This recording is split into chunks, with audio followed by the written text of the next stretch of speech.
Just a fair bit of warning that we are going to have a little video here. It's not real long, but we're going to get to that in a minute. So that's what we have the prop up here for. Let's go ahead and get started. Just as a reminder, no class next week. No class next week. So I hope you all have wonderful Easter plans. Um, we haven't talked about this as one of my vices, but I do like Reese's peanut butter eggs, not the Reese's Pieces eggs. Those ones are a little gross in my estimation, but Reese's peanut butter eggs are a fan favorite in my household. I will share that with you. And I do hope the Easter Bunny finds everybody next week. Jess, are we recording? Okay. So let's go ahead, get into it. Let's go through our core values. We've talked about this for a while, but let's start off with Jesus' top value was people, right? And at Cochrane Community Church, we have 8 core values, and they are prayer, Bible. I think I heard stewardship. You guys think I can write outreach, service, I heard, community,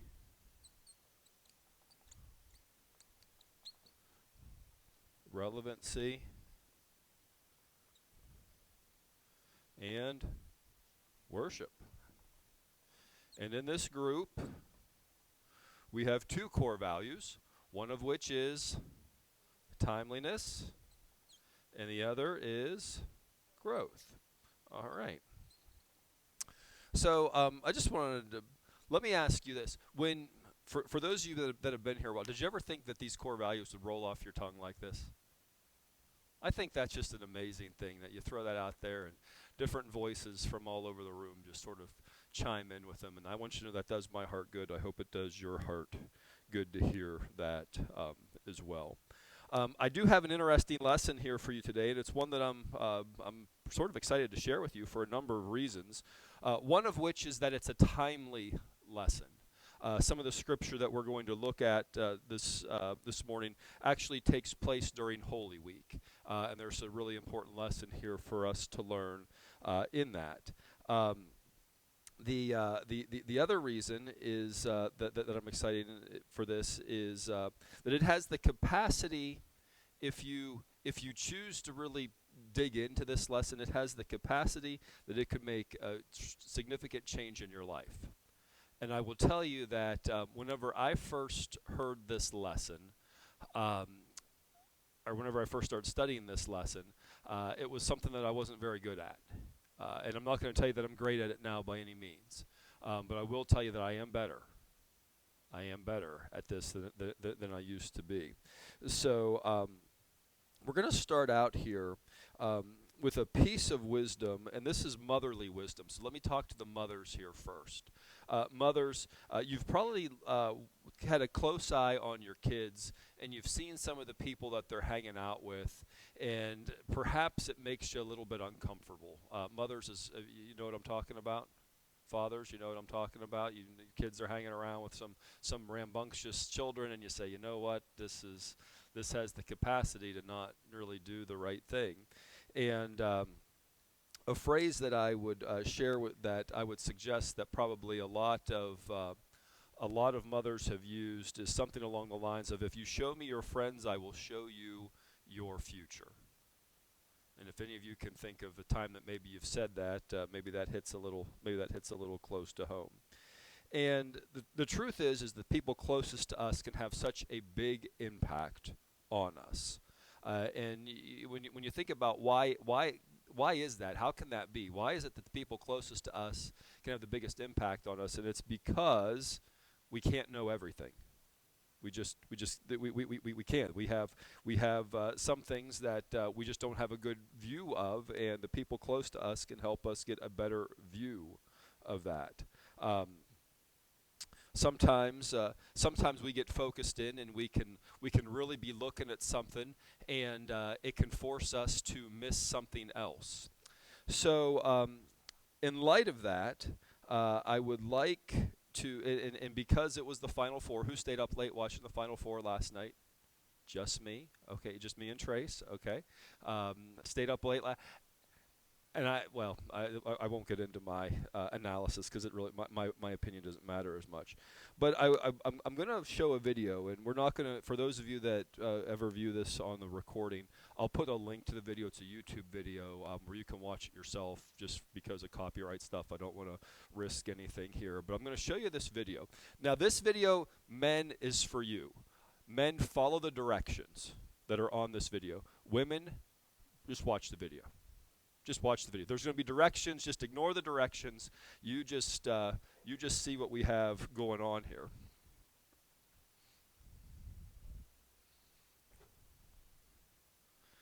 But because it's the Final Four, we're going to watch a video of some people passing a basketball. Men, this is something we're going to tune into. All right.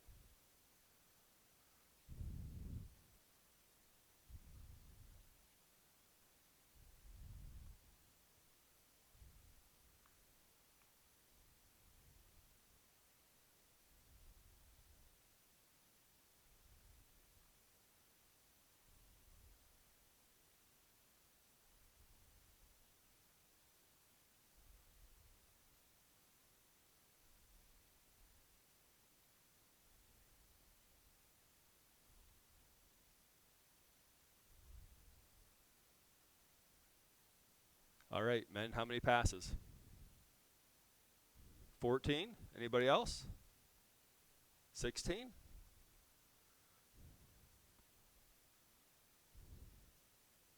Correct answer was 15. Now here was the real question. Did you see the gorilla? Men, how many of you saw the gorilla? Women, did you notice the gorilla? Huh? We'll watch it. We'll watch it again. Men, watch for the gorilla this time.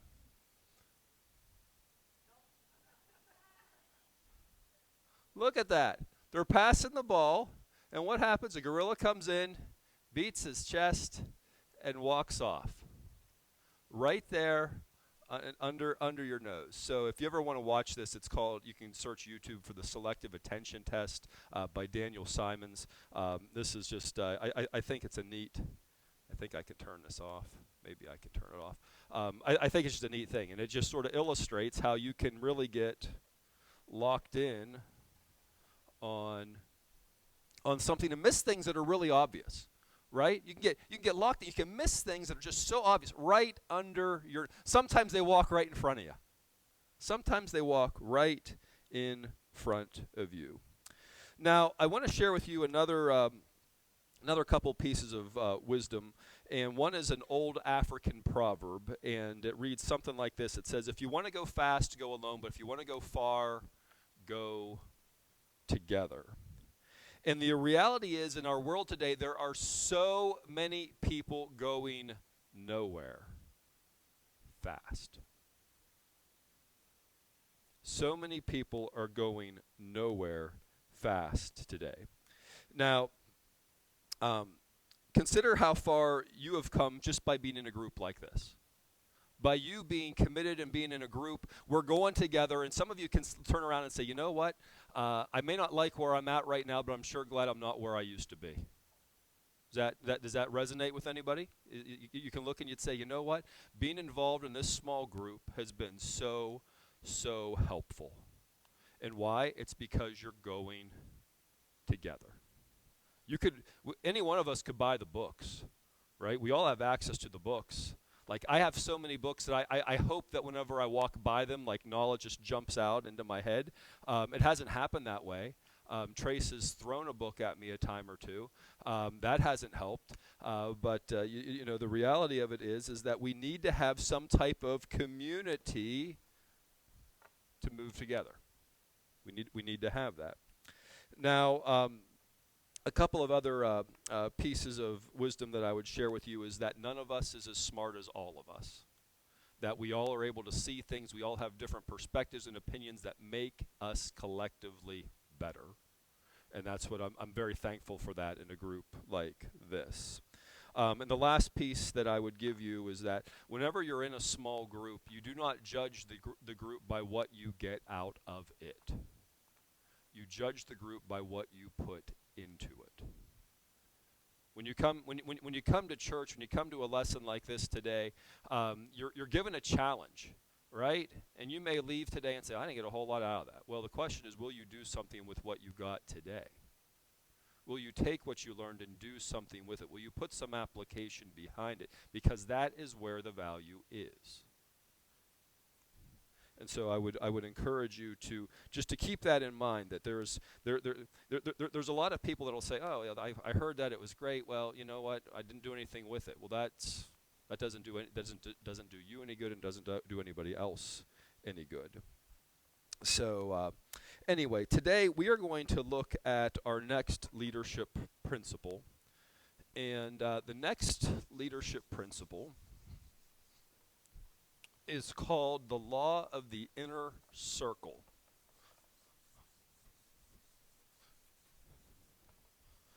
The law of the inner circle.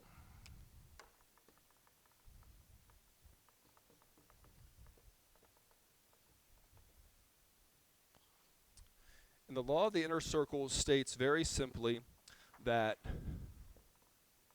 a leader's potential is determined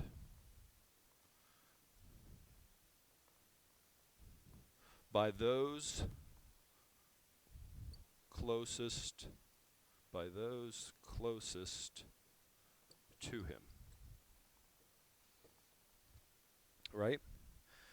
The fact of the matter is that leaders do not succeed alone. By definition, for you to be a leader, you have to have somebody following you. And so we know that there are different skills, different talents, different abilities that we all have, different gifts, that whenever we have a group of people working together, those things can blend and can become so much more than what we have, any of us, on our own, because nobody does everything well. Taryn, my daughter, last week, she got this. I'll tell you, she is a pokey kid. Pokey. She like if she didn't have neutral, she would just have reverse. Like, you know, it's just she is slow. And so I went away, and we came home and we found a clean house. Surprise of all surprise. And we find out that it was all Taryn. She had folded all the laundry.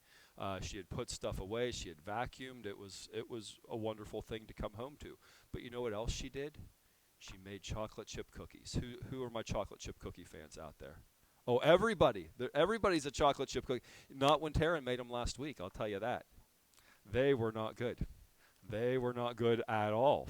So it was. So you know, the fact of that is you could do some things well, but you can't do everything. Now Taryn will get better at chocolate chip cookies. I have no doubt. I have no doubt of that. But we just need to recognize that's an illustration for something that's true of all of us. Right? Some of you may say, Jess, you're an above average teacher. And I'll say, yeah, if that's true, just know this, I'm a very below average singer. Right? And if you think I'm a below average teacher, I'm even a more below average singer than that. So that's where we come from. It takes a group of people for the leader to find greatness, and it also takes a leader for the people in the group to find their greatness as well. And I think that's really an interesting thing to consider, because we're going to look at, we've been looking at these leadership principles specifically through the lens of the life of Jesus. And I want to take you to a couple passages here today just to begin to illustrate this idea of the inner circle. So obviously, as we start to think about this, probably most of you start thinking about, well, you know, he had his disciples. He had a group, right? He had 12 guys that were around him, and that is an illustration. But he also had more of an inner circle as well, and he did something really, really special with that particular group. So if you would, turn to the Gospel of Luke, chapter 9.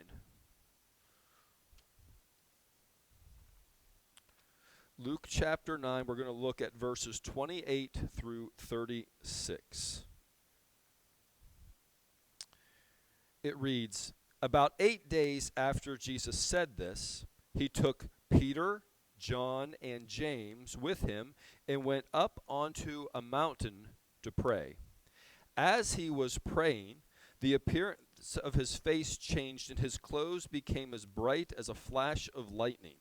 Two men, Moses and Elijah, appeared in glorious splendor, talking with Jesus. They spoke about his departure, which he was about to bring to fulfillment at Jerusalem. Peter and his companions were very sleepy, but when they became fully awake, they saw his glory and the two men standing with him. As the men were leaving Jesus, Peter said to him, "Master, it is good for us to be here. Let us put up 3 shelters, one for you, one for Moses, and one for Elijah." He did not know what he was saying. While he was speaking, a cloud appeared and covered them, and they were afraid as they entered the cloud. A voice came from the cloud saying, "This is my son, whom I have chosen. Listen to him." When the voice had spoken, they found that Jesus was alone. The disciples kept this to themselves and did not tell anyone at that time what they had seen. So I want you to keep this in mind. Jesus had 12 disciples, but only 3 of them he took with him to witness the transfiguration. Only 3. And I would ask you to consider that this was not by accident. No. This was by design. He did this so he could prepare these 3 men for the work that was to come. And just a couple of observations for this particular passage. He selected a very specific group of key people to be with him. He took them to a very special place.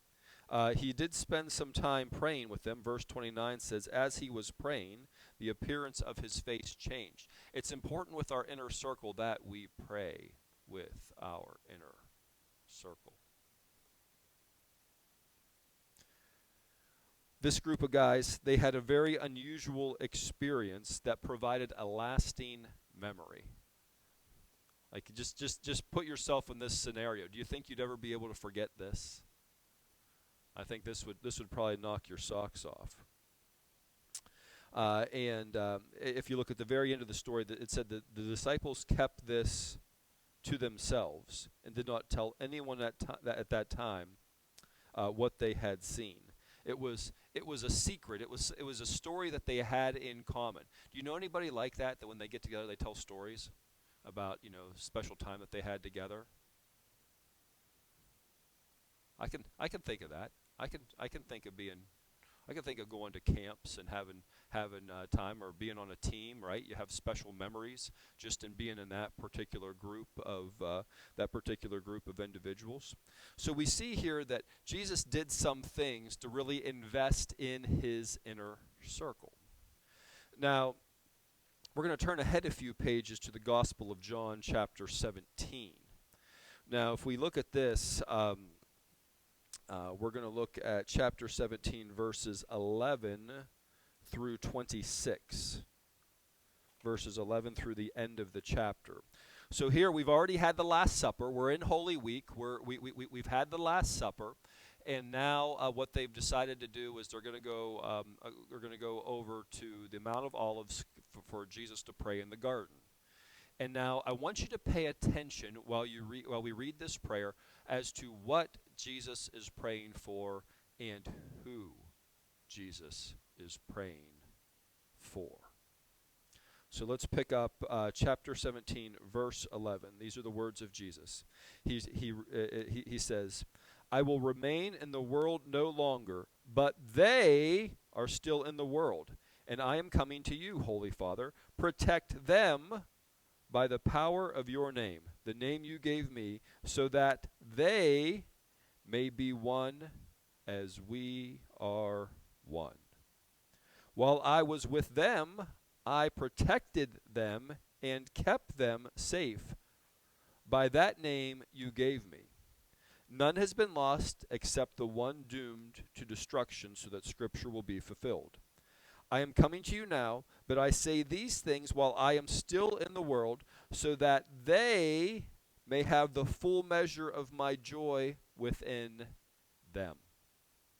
I have given them your word, and the world has hated them. For they are not of the world any more than I am of the world. My prayer is not that you take them out of the world, but that you protect them from the evil one. They are not of the world, even as I am not of it. Sanctify them by your truth. Your word is truth. As you sent me into the world, I have sent them into the world. For them I sanctify myself, that they too may be truly sanctified. My prayer is not for them alone. I pray also for those who will believe in me through their message, that all of them may be one, Father, just as you are in me and I am in you. May they also be in us, so that the world may believe that you have sent me.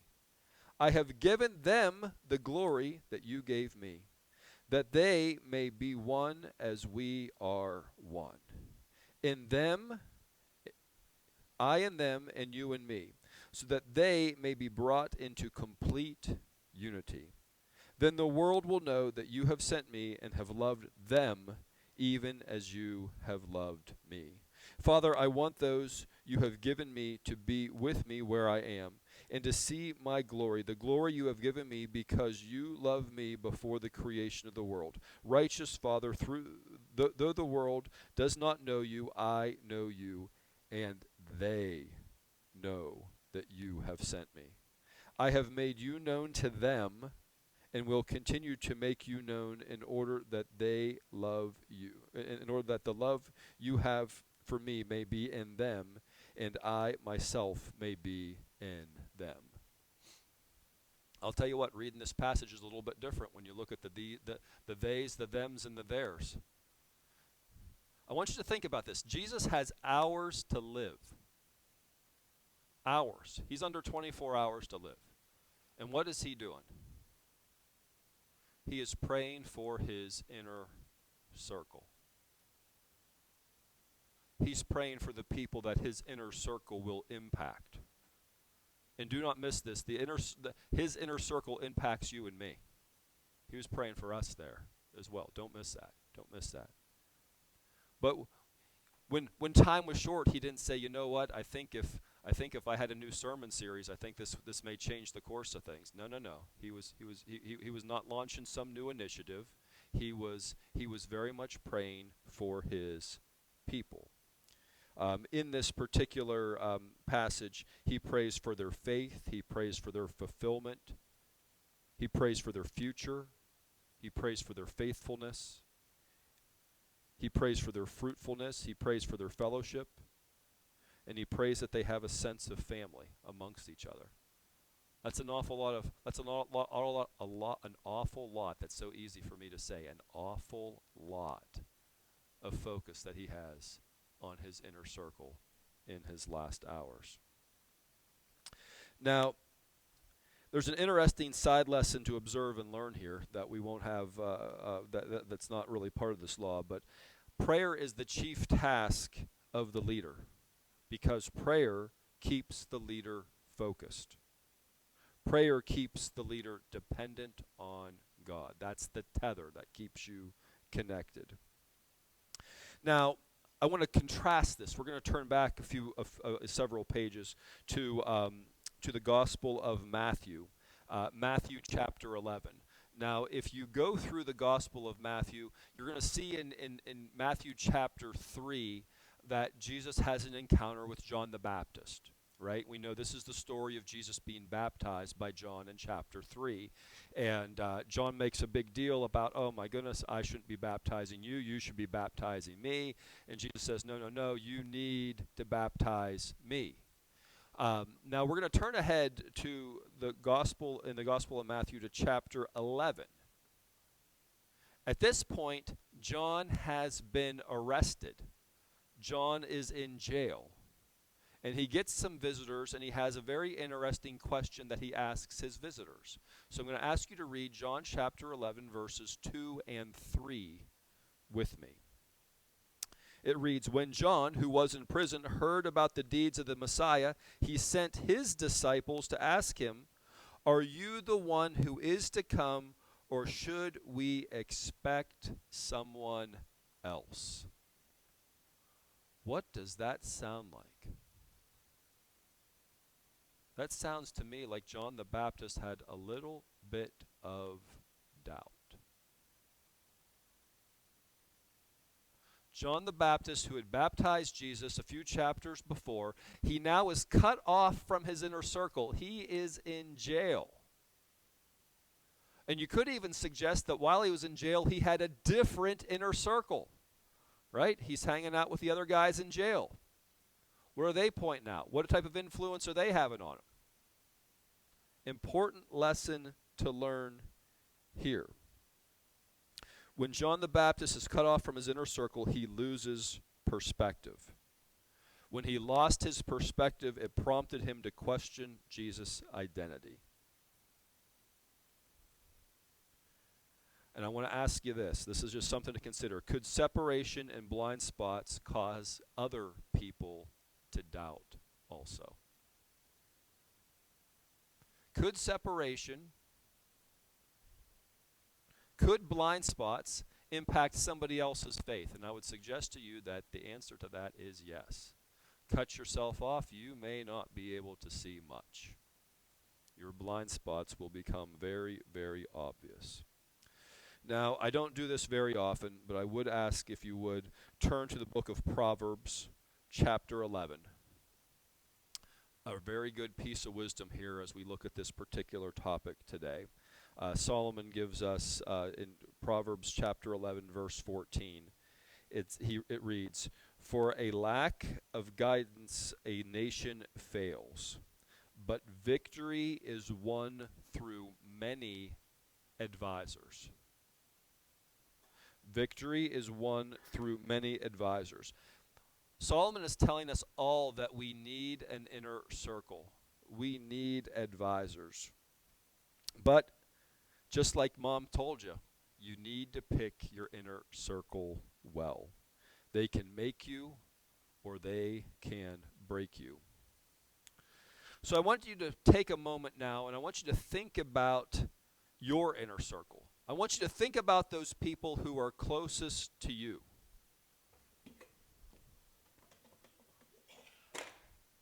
And as a means of representation, this is you, and you have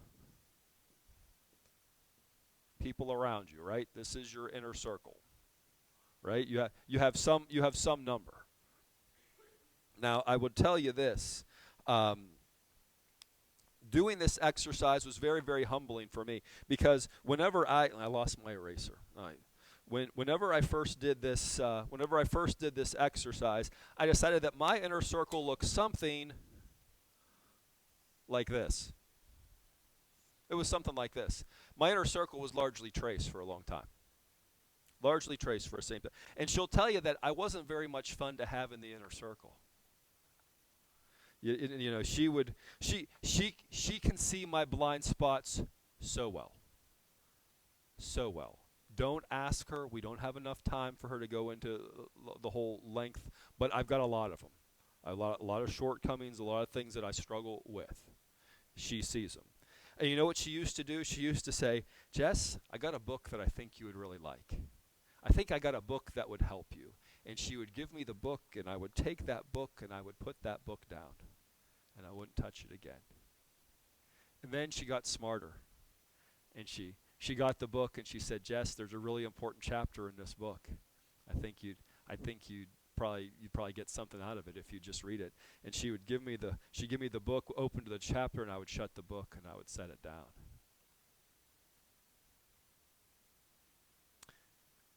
She continued to get smarter. I'm a very heavy load to carry. And maybe that resonates with some of you. Maybe some of you are heavy to carry too. But she didn't give up on me. And she said, "Jess, I have a book that I think you should read. There's an interesting chapter, but just look at this paragraph." She'd hand me the book, and I'd look at the book, and I'd shut the book, and I'd put it down. she didn't give up. See, she's really smart. She then learned to start reading to me. She's like, just listen to this. What do you think of this? What do you think of this? And some of it, you okay? Yeah. Maybe it describes other people. I'm dense. I'm really, really dense. She would read to me, and I would suggest that's part of what opened me up to having a little bit of an inner circle. Now, when you consider this particular law that we're looking at, the law of the inner circle, in context of other laws that we have studied, I'll refer you to the law of the lid, right? My leadership lid at that point was about right here. About right there. It was pretty low. It was pretty low. Now, I want to remind you that everybody in this room is a leader. Whether you feel like it or not, I want to remind you that. And I'd like to say that I say that most weeks, and maybe I don't do it as often as I should, but I think we all need to be reminded of that fact. Everybody in here is a leader. Now, some of us may not completely believe that. Some of us may say, well, I had my time for that. My time is past, or maybe my time is not quite here yet. That is garbage. Everybody here is a leader. And our challenge as leaders is to become the best leaders we can be, because everybody deserves to be led well. Now, last week, Randy was preaching, and he taught on the parable of the 10 minas, if you remember that. And basically the lesson is this, is that the master is going away, and so he gives people a certain number. And there's a variation of this, the parable of the talents, right? God's given each one of us some level of talent. And the question is, what will you do with it? Now, maybe he's given you 1, maybe he's given you 5, maybe he's given you 10, maybe he's given you 3. Maybe he's had to experiment with fractions with you, like he had with me. Like he said, I'm just going to give you a half. That's all the more you can handle, right? I don't know where you are, but the question is, are you stewarding that well? Are you taking whatever your number is, and are you developing that?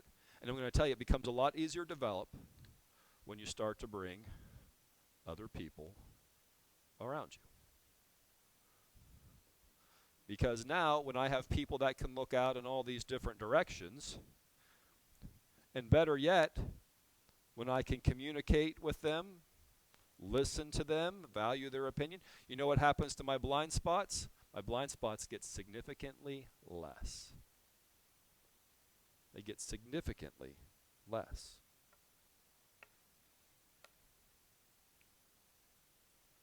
To have the biggest impact we can as leaders, we need to develop the talents that we have been given. And only as you reach your potential as a leader do the people that follow you have the chance to reach their own potential. Somebody said something to me at one point that really resonated. There are people that, maybe I'll choke on it as I try to tell it to you. Sorry about that. There are people that will go to bed tonight in tears. And it's not just our kids. There's people that will go to bed tonight in tears. And you know what? We have the capacity to impact them. There's people that are crying out. They may even be crying out for our name, right? For us to be able to help them. But to do that, we need to become the people that God intended us to be able to have that impact on them. It's the equivalent of being given those 10 minas, right? You got to take the 10 and you got to turn it into 20, or the 5 and turn into 10, or the 3 to turn into 6, or whatever the numbers turn out to be. Question is, are we doing that? I think that's a very serious question that we need to wrestle with. So we need to start by acknowledging that we all need an inner circle. Yet, while we all need an inner circle, we can't just let anybody be a part of it. We need to be selective about who we bring into our inner circle. So some things to consider for people that you would bring into your inner circle is, are these people that have influence with others? Are these people that are influential with others? Do they bring a complementary skill set? Are they able to see things that you are not able to see? That would be helpful for your inner circle. Um, Here's an important one. Do the people of your inner circle, do they make you better? And can you make them better? That'd be a good relationship to have, would it not?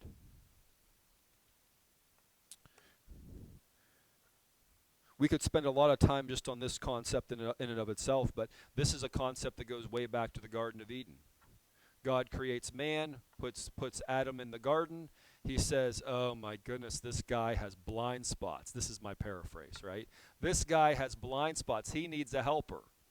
So he brings all the animals to Adam, and none of the animals were good enough. He said, "Oh my goodness, I need something better than this." And he gives him Eve, right? He gives him Eve. He said, "Adam, you need an inner circle."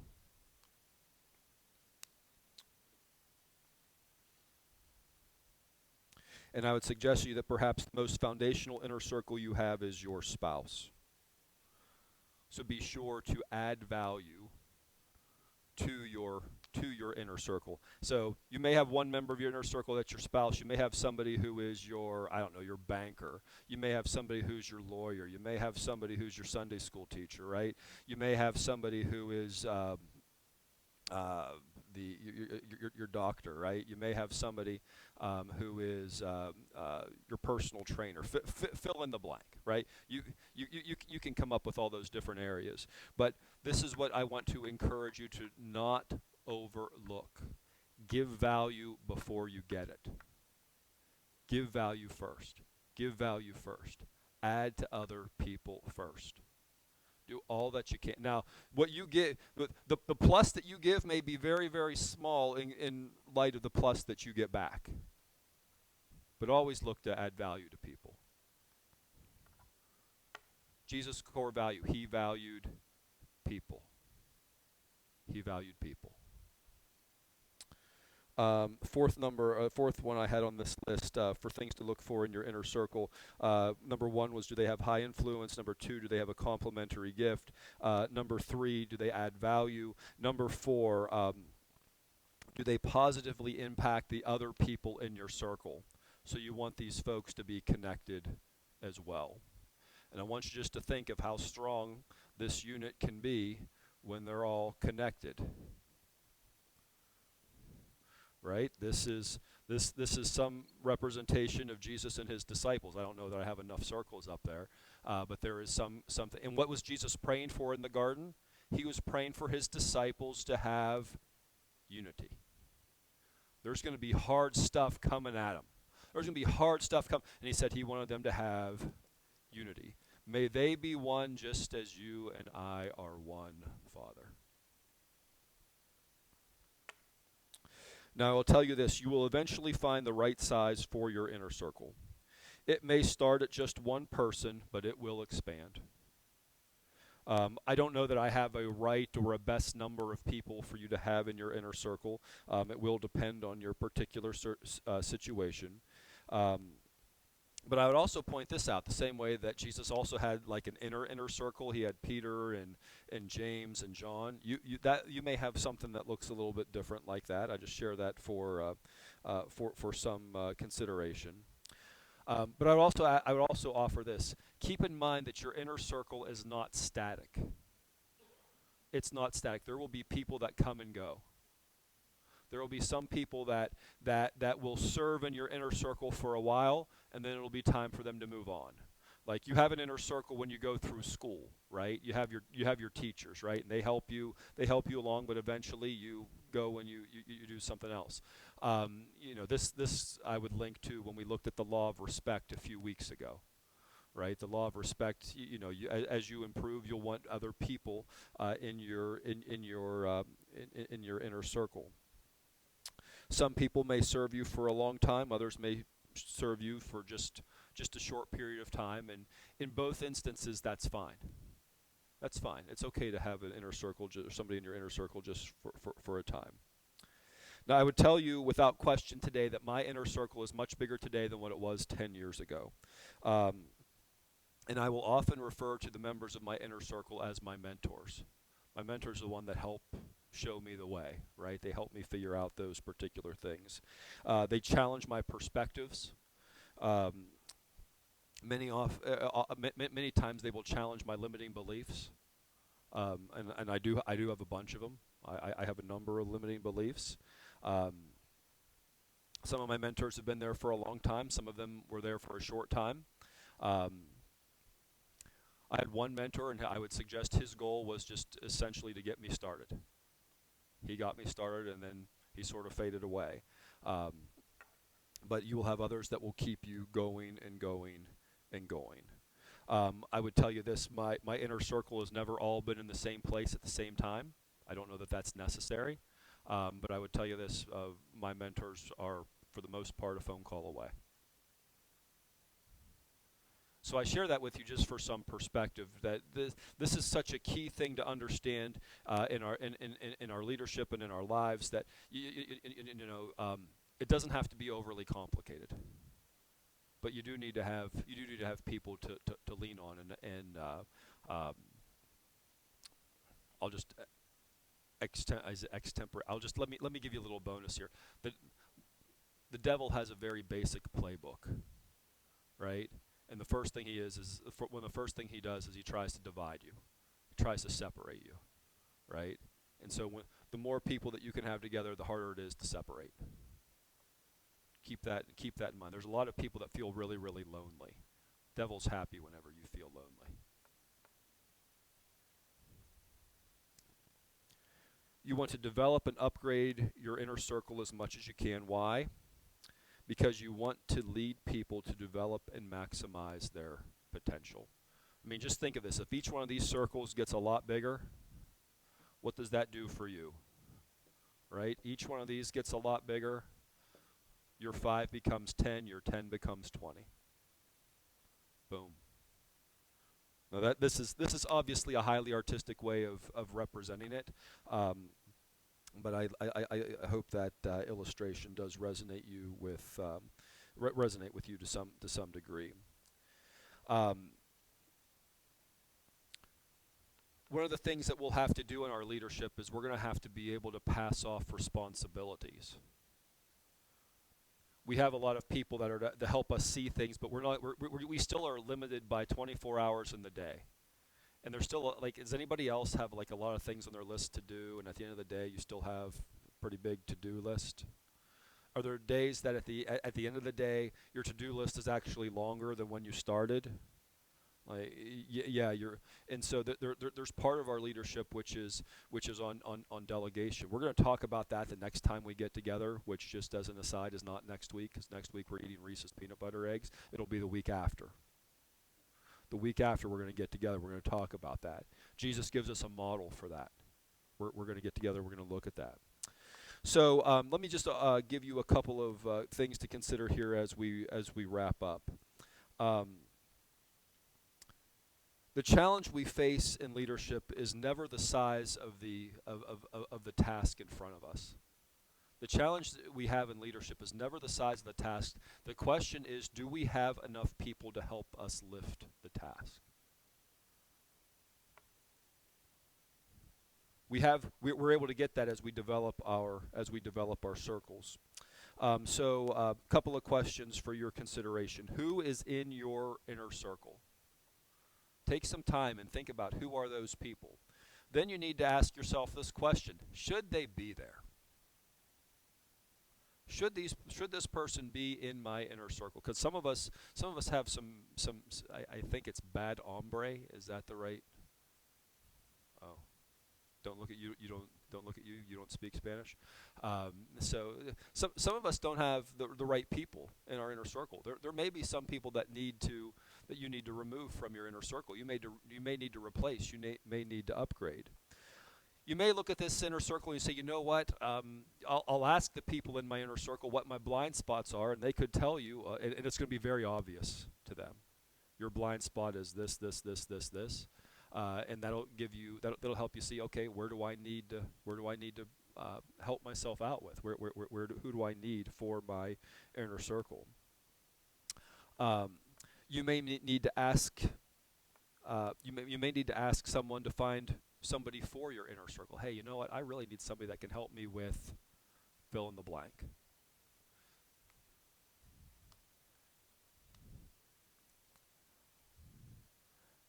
And I also want you to know this. There's some people that you'll have in your inner circle that you can't get rid of. But you also, I also want to empower you with this idea is that you can have people in your inner circle who are essentially non-voting members, right? We can't get rid of our in-laws or our brothers or sisters, right? But, I mean, we've got them, right? But there's some people that don't really have that. They don't really have that wise of counsel that we can't get away from, right? Their family, right? But that doesn't mean that you have to give them full voting privileges to impact your leadership. So I want to just remind you of that. With that, that brings what I had prepared for you this week to a close. But I do want to just give you the ACT, right? Based on what you've learned today, what action can you take? What change will you make? And is there something that you learned here today that you can teach to somebody else for your sake and theirs? With that, happy Easter, and I will see you back here in 2 weeks.